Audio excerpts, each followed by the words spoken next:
தான் இந்த குரல் வந்து என்ன செய்யும், நல்லா சத்தம் வெளியில் வரும். சத்தமாக பாடுறவங்களுக்கு கிஃப்ட் உண்டு. அவங்க ஐயா யாரெல்லாம் நல்லா சத்தமாக பாடுறான்னு சொன்னாங்களோ ஆல்ரெடி ஒரு பையனுக்கு கிஃப்ட் கன்ஃபார்ம். யாருக்கு அந்த பையன் அவன் தான் ஆன்சர் சொன்னான். அப்படிதானே? என்ன ஆன்சர் சொன்னேன்? என்ன கொஸ்டின் கேட்டாங்க?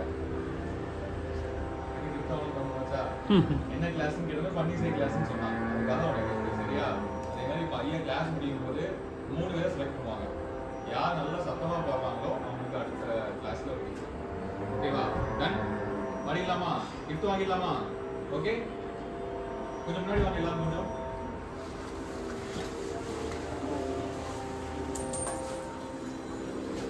நல்லா கவனமா எல்லாத்தையும் கவனிக்கணும். நான் கடைசியில் கேட்பேன், என்ன பண்ணு, என்ன தாளம் சொன்னாங்க அப்படிலாம் கேட்பேன். சரியா? தெரியுதா உங்களுக்கு?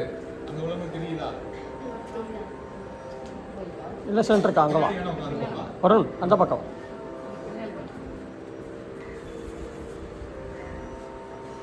பாடிக்கலாமா சத்தமா? பாய்ஸா கேர்ள்ஸான்னு பார்த்தலாமா? கேர்ள்ஸ் தான் நிறைய இருக்கீங்க, பாய்ஸ் கம்மியா இருக்காங்க. நான் பார்ப்போம் எனர்ஜி எந்த அளவுக்கு இருக்குன்னு பார்ப்போம்.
வடிவினர் பயில் பலி வல முறை இறையே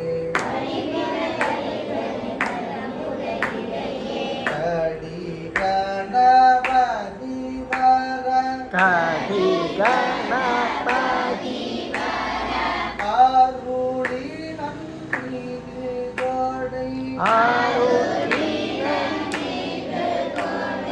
வடிவினர் வயிறலி பலமுறை இறையே வளமுறை இறையே.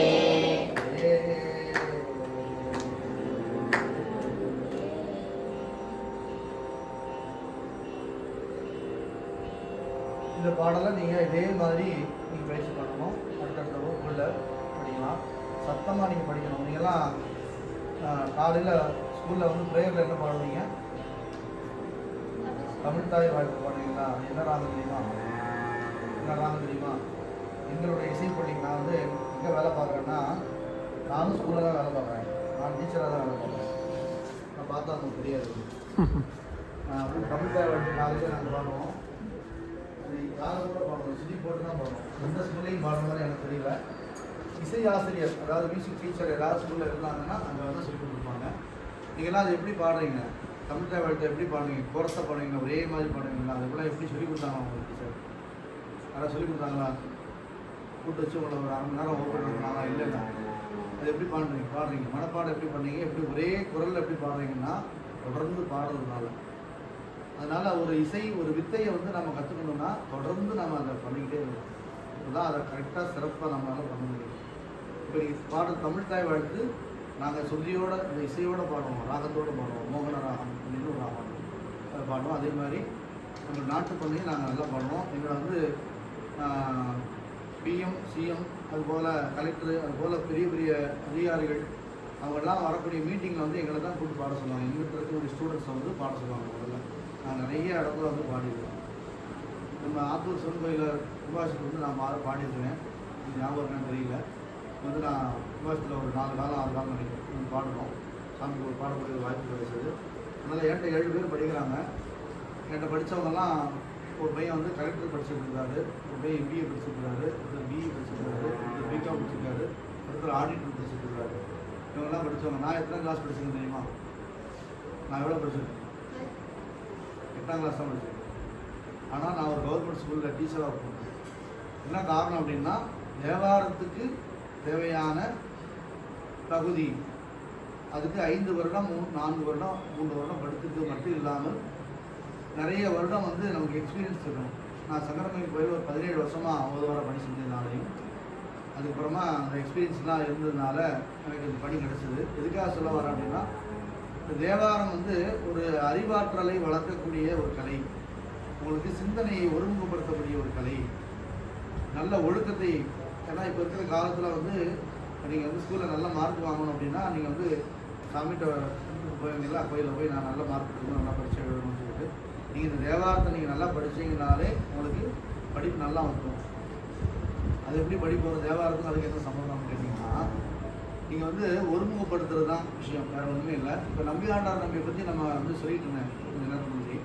அவர் வந்து என்ன பண்ணார்? விநாயகர் பூஜை பண்ணார். சாமி வந்து நைவேத்தியத்தை சாப்பிடலன்னு சொல்லி நான் ஓமையிலே முட்டிக்கிடுவேன்னு சொல்லி முட்டினார். சாமி என்ன பண்ணுறாரு? நைவேத்தியத்தை மறைச்சிடுறார் விநாயகர். அப்போ என்ன சொல்கிறாரு? உன்னால் எனக்கு நேரம் ஆகிடுச்சு, நான் போய் பாடம் படிக்க போகுதுன்னு நேரம் ஆகிடுச்சு இன்னைக்கு அப்படின்னு சொல்லி விநாயகர்கிட்ட கேட்குறாரு. விநாயகர் என்ன பண்ணுறாரு? எல்லா கலைகளையும் அவருக்கு கற்றுக் கொடுத்துட்டார். கொஞ்ச நாளே அவருக்கு என்ன பண்ணுச்சு? எல்லா கலையும் அவர் தெரிஞ்சு போச்சு. அவர் பள்ளிக்கூடத்தில் படிக்க வேண்டிய அவசியமே இல்லாமல் போச்சு. அது மாதிரி நீங்கள் கோயிலில் போய் இந்த பக்தி இந்த பாடல்கள், தேவார பாடல்கள் பாடுனீங்கன்னா, படிச்சீங்கன்னா உங்களுக்கு இயற்கையாகவே உங்களுக்கு கல்வி அறிவானது சிறப்பாக வரும். இதெல்லாம் வந்து இன்றைக்கி காலையில் கூட அந்த செய்தியை நான் கேள்விப்பட்டேன். என்கிட்ட படித்த ஒரு மாணவர் வந்து இப்போ ராஜபாளையம் பக்கத்தில் சேத்தூர்னு ஒரு கோயில், ஒரு ஊர் இருக்குது. அந்த ஊரில் கண்ணீஸ்வரர் கோயில்னு ஒரு கோயில். அந்த கோயிலில் இருக்கக்கூடிய பக்கத்தில் இருக்கக்கூடிய ஒரு சின்ன மடத்தில் வந்து இன்றைக்கி காலையில் வகுப்பு ஆரம்பிச்சார். என்னுடைய மாணவர் வந்து வகுப்பு தொடங்கியிருக்கிறார். அந்த ஊரில் உள்ளவங்கலாம் கூப்பிட்டு இதை மாதிரி கூப்பிட்டு ஒரு வகுப்புகள் பண்ணுங்கன்னு சொல்லி இந்த தொடர்புகளால் தான் நான் காலையில் போய் கலந்துருக்கேன். அப்போ அங்கே இருக்கக்கூடிய ஒரு பள்ளி ஆசிரியர் தான் சொல்கிறாரு, இந்த தேவாரம் வந்து அவங்களும் பல நாடுகளுக்கு முன்னாடி இதை மாதிரி ஒரு வகுப்பு ஆரம்பித்தாங்க. அதில் படித்த மாணவர்கள் எல்லாருமே ரொம்ப சிறப்பாக படித்து அவங்க பெரிய பெரிய பணியில் இருக்கிறாங்க. மதுரை வந்து ஹைகோர்ட்டில் பிரான்ச்சில் இருக்கிறாங்க, வெளிநாடுகளெல்லாம் அவங்க இருக்கிறாங்க அப்படின்னு சொல்லி அவர் பெருமையாக சொன்னார். அதனால் நீங்களும் அதுபோல் கல்வியில் சிறந்து விளங்கணும், ஒழுக்கத்தில் சிறப்பாக இருக்கணும் அப்படின்னா இந்த திருமுறை வகுப்புகள் நீங்கள் தொடர்ந்து வரணும். இந்த வகுப்பு நீங்கள் எந்த பள்ளியிலையும் போய் சொல்லி தர மாட்டாங்க. ஏதாவது பள்ளியில் சொல்லி தராங்களா? தேவாரம் வந்து ஒவ்வொரு வகுப்பு எடுக்கிறாங்க அவங்களுக்கு. நான் வந்து எதுக்காக என்னுடைய பெருமைக்காக நான் சொல்ல வரல. நான் 8ஆம் கிளாஸ் படிச்சிருந்தா கூட எனக்கு வந்து ஒரு அரசு பணி கிடைச்சிருக்கு, ஒரு ஆசிரியர் பணி கிடைச்சிருக்குது. அது மட்டும் இல்லாமல் நிறைய கோயில்களில் போய் பாடப்பணி வாய்ப்பு கிடைச்சிருக்கு. அவங்களுக்கு இதெல்லாம் எதுக்காக சொல்ல வரேன்னா, நீங்களும் இது போல் நீங்கள் பெரிய ஆளாக வரணும், நிறைய பெருமையெல்லாம் உங்களுக்கு கிடைக்கணுன்றதுக்காக நான் சொல்ல வரேன். நமது பிரதமர் வந்து இப்போ ஒரு 8 மாதம் முன்னாடி கங்கை கொண்ட சோழபுரங்கிற ஊருக்கு வந்திருந்தாங்க. அரியலூர் மாவட்டத்தில் இருக்குது. தஞ்சாவூர் ராஜராஜ சோழனுடைய மகன் தான் கட்டியிருக்கிறார். இந்த தஞ்சாவூர் கோயில் அமைப்பில் இருக்கும். அந்த வரலாற்றை தெரிந்து கொண்டு பிரதமர் அவர்கள் வந்து அங்கே தரிசன விழா வந்திருக்கும் பொழுது, இப்போ அண்மையில் பத்மஸ்ரீ விருது தேவாரம் பாடிய ஓதுவார் ஒருத்தர் திருத்தணி சாமிநாதன் ஐயானவங்களாம் கேள்விப்பட்டிருப்பீங்க. அவர்களை வரவழைச்சு அவங்களுடைய குழுவில் நாங்களும் போயிருந்தோம். 30 பேர் இருக்கோம். நாங்கள் போய் பாடுறதுக்காக போயிருந்தோம். அவங்க தரிசனத்துக்காக வந்திருந்தாங்க. அப்போ பிரதமர் ஐயா என்ன சொன்னாங்கன்னா, இந்த கங்கை கொண்ட சோழபுரம்ங்கிற ஊர் பேர் வர்றதுக்கு காரணம் வந்து இந்த பகுதியை ஆட்சி செய்த சோழன் வந்து கங்கை, அதாவது வாரணாசி இருக்கக்கூடிய வட பிரதேசங்களுக்கெல்லாம் போர் தொடுத்து போகிறார். இப்போ அங்கே போய் வெற்றி அடைந்து அந்த புனித நீரான கங்கையை எடுத்துகிட்டு வந்து இந்த சாமி அவசியம் பண்ணலாம். அதனால தான் கங்கை கொண்ட சோழபுரம் அந்த ஊருக்கு பேர் உண்டு. அதனால அவர் என்ன சொல்கிறார் அப்படின்னா, இந்த வரலாற்றை தெரிந்து கொண்டு நான் இந்த கோயில் வந்து தரிசனம் பண்ணணும்னு நினச்சேன். இப்போ நான் வந்து வாரணாசியுடைய சட்டமன்ற உறுப்பினராக இருக்கிறேன். அதனால் அந்த கங்கை நீரை எடுத்துகிட்டு வந்து மீண்டும் அந்த சோழன் மகாராஜா எப்படி பண்ணாரோ அதே மாதிரி பண்ணுவதற்கு வாய்ப்பு. அவர் எடுத்து வந்து கங்கை நீரை வந்து முதல்ல அபிஷேக சாமி பண்ணி வழிபாடாக முடிச்சுட்டு அதுக்கப்புறமா மேடைக்கு வந்தாங்க. எதிரில் வந்து நம்மளுடைய ஆஜனங்கள் எல்லாரும் எதிரில் இருந்தாங்க. நாங்கள் இந்த பகுதியில் உள்ள மேடையில் ஒரு 20 பேர் அமர்ந்திருந்தோம். இந்த பகுதியில் இசைஞானி இளையராஜாவுடைய குழு உட்காந்துருந்தாங்க. இது போல பிரதமர் அவர்கள் பேசி அந்த பாடல்கள் ஒரு 15 நிமிஷம் நாங்கள் வியாபாரம் பண்ணோம். இதுபோல் பெருமையெல்லாம் நமக்கு எங்கேயுமே கிடைக்காது. அது மட்டும் இல்லாமல் வெளிநாடுகள்லாம் நாங்கள் போய் பாடிக்கிறோம். ஆன்லைன் கிளாஸ் பல நாடுகளுக்கு எடுத்துருக்கிறோம். பல மாணவர்கள் படித்து இருக்கிறார்கள். இதெல்லாம் எதுக்காக சொல்ல வரேன் அப்படின்னா, இந்த பாடல்களை நீங்கள் பாடுனீங்கன்னா உங்களுக்கு எல்லா செல்வமும் கிடைக்கும். கல்வி மட்டும் இல்லை, வாழ்க்கையில் உங்களுக்கு உங்களுடைய பிரார்த்தனைகள் எல்லாமே உங்களுக்கு கிடைக்கும் அப்படிங்கிறத இந்த நேரத்தில் நினைவுபடுத்தி கொண்டு இந்த பாடல்களை எல்லாம் நீங்கள் தொடர்ந்து பாடணும். இதுபோல் நீங்களும் சிறந்து விளங்கணும்னு சொல்லிவிட்டு இப்போ ஒரு திருமுறையில் தோடுடைய சேவை பாடல் மட்டும் நம்ம இன்றைக்கி ஒரு முறை பேசி நம்ம நிறைய பண்ணிக்கலாம்.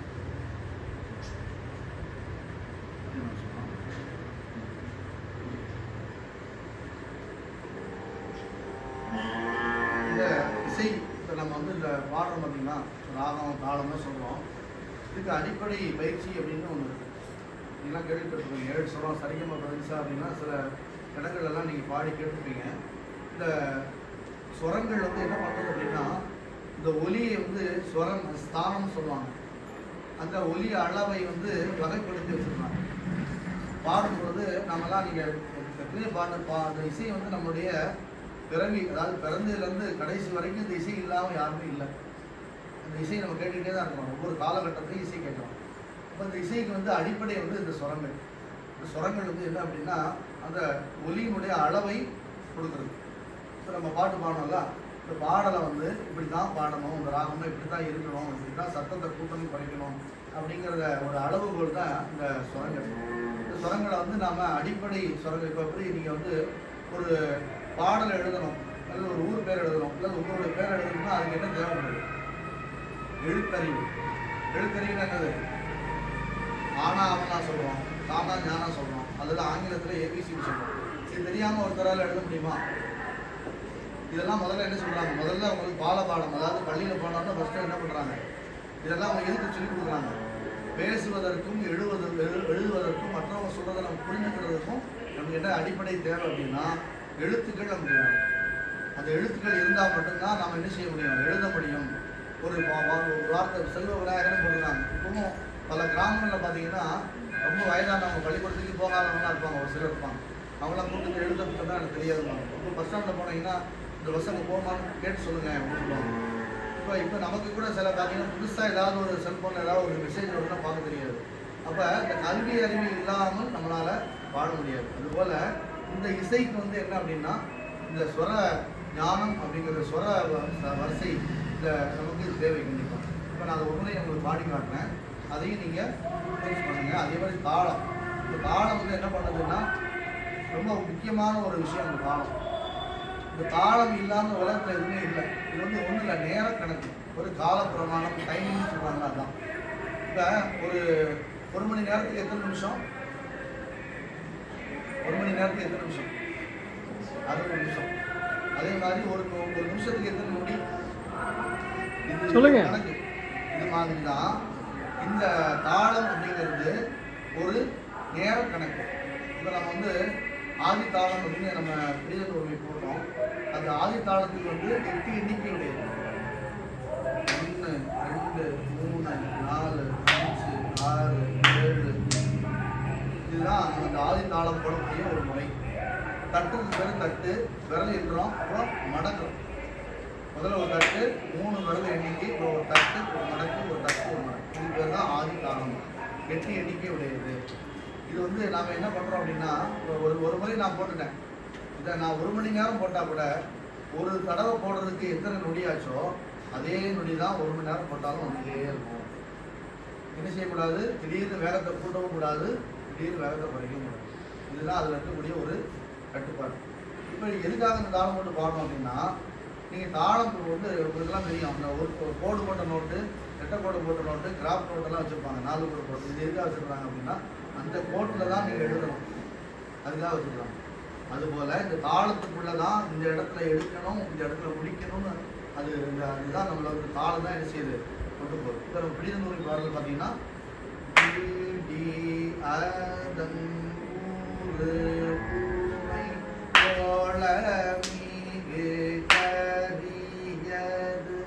இப்போ ஒரு தடவை தாளம் போட்டோம், ஒரு ரவுண்டு போட்டிருக்கோம். அந்த ஒரு ரவுண்டுக்குள்ள என்னாச்சு?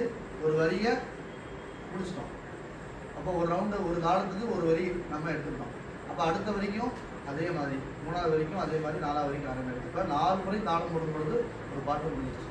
இப்போ அடுத்து என்ன பண்ணோம்? மை கொளமிகு கரியது அடி கொண்டு தனதடி ஆடும் அவரிடம். என்னாச்சு? எத்தனை முறை தாளம் போட்டோம்? எத்தனை வரியை சொன்னோம்? ஒரு முறை தாளம் போட்டோம், ஆனால் வரி 2 வரியை சொல்லிட்டோம். இதுதான் 2ஆம் கால செகண்ட் ஸ்பீடுன்னு சொல்லுவாங்க. ஒரு தாளத்துக்குள்ள என்ன பண்ணிட்டோம்? 2 வரியை அடக்கிட்டோம். அதுக்கு என்ன பண்ணுறது? மை குழமைக்கு கரியது வழிபடுதல் வழிபடும் அவரிடம் வதிவராறு உங்களுடைய வழியிடம் கைமொழி வளமுறைகளை. இப்போ என்ன பண்ணிட்டோம்? ஒரு தாளத்துக்குள்ள 4 வரையும் பாடிட்டோம். இப்போ இது போல் நீங்களும் பாடுறீங்கன்னா ஒரு சேர பாட முடியும். எல்லாரும் ஒரு சேர பாடணும். ஒருத்தர் திடீர்னு வந்து ஒரு வரியை முன்னாடியோ பின்னாடியோ சொல்லாமல் ஒரு சேர கோரஸாக பாடுவதற்கு உதவி பண்ணுறது என்ன அப்படின்னா அந்த தாளம். ஒரு சேர பாடுவதற்கு தான் அந்த தாளம் வந்து முக்கியமாக தேவை. அதுபோல் அந்த ராகத்தோட பாடுவதற்கு இந்த சரளி வரிசை என்று சொல்லுவாங்க. 7 சுரங்கள்: சரிகம பதனி, சட்ஜமம், ஷவம், ஆந்தாரம், மத்தியமம், பஞ்சமம், தைவதம், நிஷாதம் அப்படின்ட்டு 7 சுரம். இதுதான் சுருக்கமாக சரிகம பதனி என்று சொல்லுவாங்க. இப்போ நான் இந்த ராகத்தில் வந்து ஒவ்வொரு சுரங்கள் இருக்குது. இப்போ ஒரு ராகம் எடுத்துக்கிட்டிங்கன்னா அதுக்கு என்ன சுரம் அப்படின்னு அந்த சுரத்தை தெரிஞ்சு கொண்டு நம்ம பாடுறது ரொம்ப சிறப்பாக இருக்கும். அப்படி இல்லைன்னா கூட பரவாயில்ல, நம்ம கேட்டு நம்ம முறையாக பாடணும். அதுதான் அந்த பயிற்சி. இப்போ நம்ம 7 சுரத்தையும் நான் முறை பாடி காட்டுறேன். இப்போ இந்த சத்தத்தை நல்லா கேளுங்க. இது வந்து 3 சத்தத்தை 3 சுரத்தை சொல்லிக்கிட்டே இருக்கும்.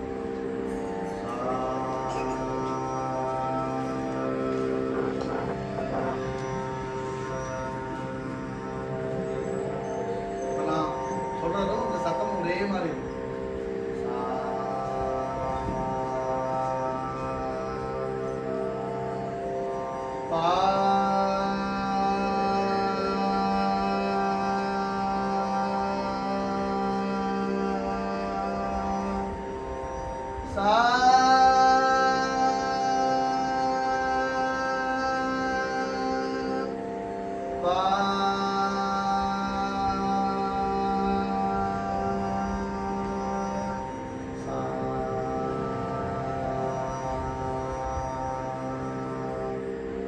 சத்தத்தை நான் சொல்லிட்டேன். இது வந்து அடிப்படை, அதாவது ஆரம்ப சுருதி, ஆரம்ப ஸ்வரம் அப்படிங்கிறது தான் சா. நடுவில் இருக்கக்கூடிய ஸ்வரம் பா, மேலே இருக்கக்கூடிய ஸ்வரம் மேல் சா. இந்த 7 சுரங்களுக்குள்ளதான் எந்த பாட்டுனாலும் எந்த ராகமும் அடங்கியிருக்கணும். இப்ப சரளி வரிசை இடையில இருக்கக்கூடிய ஸ்வரங்கள் எல்லாம் இப்ப நான் பாடி காட்டுறேன்.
தாங்க அப்படின்னா சரளி வரிசை. இது எதுக்காக பாடுறோம் அப்படின்னா அந்த ஒலி அளவுகளை புரிந்து கொள்வதற்காக. சா அப்படின்னா இப்போ இந்த சுருதிக்கு தான் சா தான் ஸ்டார்டிங் பாயிண்டாக இருக்குது. இந்த சத்தத்தை நாம் முதல்ல சொல்லி பார்க்கணும். அதுக்கப்புறம் பா சொல்லி பார்க்கணும். அப்புறம் மேல் சட்டமாக சொல்லி பார்க்கணும். அப்புறம் இந்த சரளி வரிசையை நம்ம பாடி பார்க்கணும். இது எதுக்காக அப்படின்னா இப்போ நான் பாடுற மாதிரியே நீங்கள் பாடுறீங்களான்னா இல்லை, கொஞ்சம் மாற்றம் பண்ணுறோம். அப்போ பாடுற மாதிரியே நீங்கள் பாடணும் அப்படின்னா அதுக்கு இந்த சரளி வரிசை நமக்கு தேவை. இப்போ ஒருத்தர் வந்து பேசுகிறாங்க, இப்போ நான் பேசுகிறேன் அதே மாதிரி நீங்கள் பேசணுன்னா அந்த கேட்டு கேட்டு உங்களுக்கு வந்து அந்த ஞாபகம் இருக்கணும். ஒரு எழுதி புத்தகத்தை பார்த்து போர்டில் எழுத சொல்லுவாங்க, அல்ல போர்டை பார்த்து புத்தகம் எழுத சொல்லுவாங்க. இப்போ அவங்க எழுத்து அறிவு நமக்கு வேணும், இப்போ தான் நான் எழுத முடியும். அதுபோல் பாடுறதுக்கு இந்த இசை ஞானம் வேணும், இந்த ஸ்வர ஞானம் வேணும். இந்த ஸ்வரத்தில் தான் எல்லாமே அடங்கியிருக்கு. ரொம்ப நுண்கலைன்னு சொல்லுவாங்க. இதை ரொம்ப நுணுக்கமாக இருக்கும். உடனடியாக நம்ம புரிந்து கொண்டு இதை நம்ம பாடிட முடியாது. அதுக்கு தான் அவங்களுக்கு வந்து நான் வந்து என்ன சொல்லியிருந்தேன்னா ஒரு கல்வி அறிவு நல்லா வரும்னு சொல்லியிருந்தேன். அது காரணம் என்ன தெரியுமா? இந்த கலை வந்து நுண்கலை. இந்த நுண்கலை படிச்சிட்டிங்கன்னா உங்களுடைய அறிவு கூர்மையாகும். அப்போ உங்களுக்கு படிப்பும் சாதாரணமாக வர ஆரம்பிச்சோம். அதனால் இந்த நுண்கலைங்கிறது இசை வந்து ஒரு நுட்பமான ஒரு கலை. இதை நம்ம தொடர்ந்து பயிற்சி பண்ணணும், முறையாக பயிற்சி பண்ணணும். அப்போ தான் இதை வந்து சிறப்பாக நீங்கள் பாட முடியும். நீங்கள் வந்து பாடாதவங்க யாருமே கிடையாது. நீங்கள்லாம் ஏதாவது பக்தி பாட்டு பாடிருப்பீங்க, இல்லை சினிமா பாட்டை பாடிருப்பீங்க, கேட்டிருப்பீங்க, உங்களுக்கு ரொம்ப பிடித்தமான பாட்டுன்னு இருக்கலாம். ஆக நீங்கள் அந்த பாடலை நீங்கள் சரியான முறையில் நீங்கள் பாடணும் அப்படின்னா இந்த இசை ஞானம் வேணும். அப்போ இந்த பாடலை வந்து தேவார பாடல்களை நீங்கள் சாதாரணமாக ஒப்பிக்கிறத விட இந்த இசையோடு பாடும் பொழுது ரொம்ப கேட்பதற்கு ரொம்ப நல்லாயிருக்கும். இப்போ எத்தனையோ பாடல்கள்லாம் உங்களுக்கு பிடிக்கும்னு சொல்லி எத்தனை முறை கேட்டாலும் என்ன செய்யாது, சரிக்கவே சரிக்காது. அதுதான் அந்த இசையினுடைய ஒரு மகத்துவம். அதனால் அந்த இசையை நீங்கள் வந்து இந்த சிறு பிள்ளையிலே நீங்கள் படிக்கிறது ரொம்ப நல்லது. நான்லாம் வந்து 8ஆம் வகுப்பு முடித்தோடனே நான் போயிட்டேன். 5 வருடம் இன்று தான் வேலை, எந்த ஒரு படிப்பும் எனக்கு கிடையாது. அதனால தான் எங்களால் படித்து வர முடிஞ்சது. தொடர்ந்து நீங்கள் பாட நீங்கள் வந்து இதில் நிறைய தெரிஞ்சிக்க வேண்டிய விஷயங்களை நீங்கள் தெரிஞ்சுக்குவீங்க. ஆனால் இந்த சரளி வரிசை, தாள வகுப்பு இதெல்லாமே நம்ம அடுத்தடுத்த பாடங்களில் கண்டிப்பாக நம்ம கற்றுக்கலாம். இதுக்கு உங்களுடைய ஒத்துழைப்பு ரொம்ப வேணும். ஏன்னா இது வந்து இந்த கலை வந்து இது சாதாரண விஷயமே இல்லை. ஏன்னா இந்த உலகத்தில் வந்து நாம் மகிழ்ச்சியாக வாழணும் அப்படின்னா இந்த இறை வழிபாடு ரொம்ப முக்கியம். அந்த இறை வழிபாட்டை நீங்கள் நல்லபடியாக செய்யணும் அப்படின்னா இந்த திருமுறை பயிற்சி ரொம்ப முக்கியம். தேவாரம் பாடினீங்கன்னா அப்போ உங்களுக்கு ஒரு சின்ன ஒரு கவலை இருக்குது, மனசில் ஒரு குழப்பம் இருக்குது, வேண்டுதல் இருக்குன்னு வச்சுக்கோங்க. நீங்கள் வந்து எவ்வளோ விஷயங்கள் பண்ணுறீங்க. ஆனால் நீங்கள் கோயிலில் போய் ஒரு பதிகத்தை ஒரு பாடலை ஏதோ ஒரு சிவபுராணம் இருக்கலாம், ஏதோ ஒரு பதிகத்தை பாடினீங்கன்னா அந்த மன நிறைவு வந்து உங்களுக்கு வேறு எதுவுமே கொடுக்காது. அந்த மன நிறைவு வந்து நாங்களாம் இதை அனுபவிச்சுருக்கோம். உங்களுக்கு வந்து அந்த வேண்டுதல் நடந்ததோ நடக்கலையோ அது அடுத்த விஷயம். ஆனால் நீங்கள் எந்த கவலையுமே இருக்காது. அது கஷ்டங்களாக இருக்கலாம், ஆனால் எந்த கவலையுமே இல்லாத ஒரு நிலைக்கு நீங்கள் வந்துடுவீங்க இந்த தேவாரத்தை நீங்கள் பாடுறீங்கன்னா. அதனால் இந்த தொடர்ந்து எல்லா வகுப்பும் நீங்கள் வாங்க, குழந்தைகள் எல்லாம் கூப்பிடுவாங்க. உங்களுக்கு என்ன சந்தேகம் இருக்குதோ அதெல்லாம் நீங்கள் கேளுங்க. ஏன்னா எங்கேயுமே இந்த வகுப்பை வந்து உங்களால் போயெல்லாம் படிக்க முடியாது. ஏன்னா இதெல்லாம் கிடைக்கிறது ரொம்ப அபூர்வமான விஷயம். நான் வந்து சிங்கப்பூருக்கெல்லாம் நான் ஆன்லைன்லேயே நான் வகுப்புகள் எடுத்துருவேன். இது எக்ஸாமே நான் நடத்திடுவேன். இப்படி பல நாடுகளில் போய் பல ஒருவர்கள் போய் சொல்லி கொடுத்துட்டு வந்துருக்காங்க, படிச்சுட்டே இருக்கிறாங்க. பல இடங்களில் வந்து கூப்பிட்டே இருக்கிறாங்க. ஏன்னா சில இடங்களில் கிடைக்காது, ஆட்கள் வந்து சொல்லி கொடுத்ததுக்கு வாய்ப்பு கிடைக்காது. அதனால் அந்த வாய்ப்பை நீங்கள் கண்டிப்பாக பயன்படுத்திக்கோங்க. இப்போ மீண்டும் ஒரே ஒரு முறை இந்த பாடல்களை நாங்கள் பாடிட்டு நாங்கள் நினைக்கிறோம். இப்போ 4வது துதி படித்தாங்க.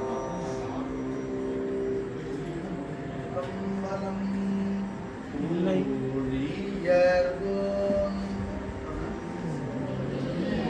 சத்தமா, நல்ல சத்தமா.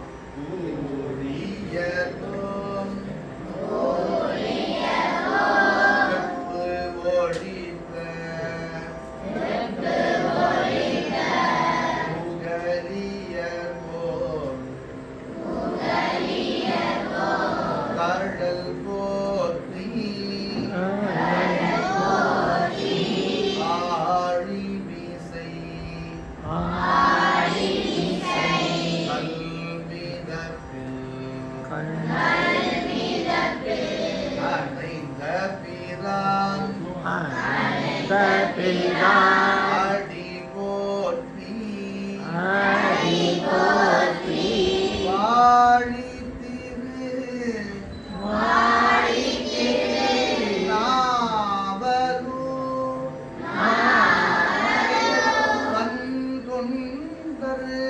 வந்தொண்ட பாதம் போற்றி பாதம் போற்றி ஊழிமணி ஊழிமணி திருவாத திருவாத ஊரத்திரு தாழ் போற்றி தாழ் போற்றி வீதி அதன் ஊரு ஊமை ஈடியாதன் ஒரு ஊமை கோலமிகு கரியது கோலமிகு கடியாது படி கொடு தனதடி வரி கொடுத்தனடி படி பாடும் அவனிடல் வரி கடி கணபதி வர கரி கணபதி பர அருளி நன்கு கோடை ஆறு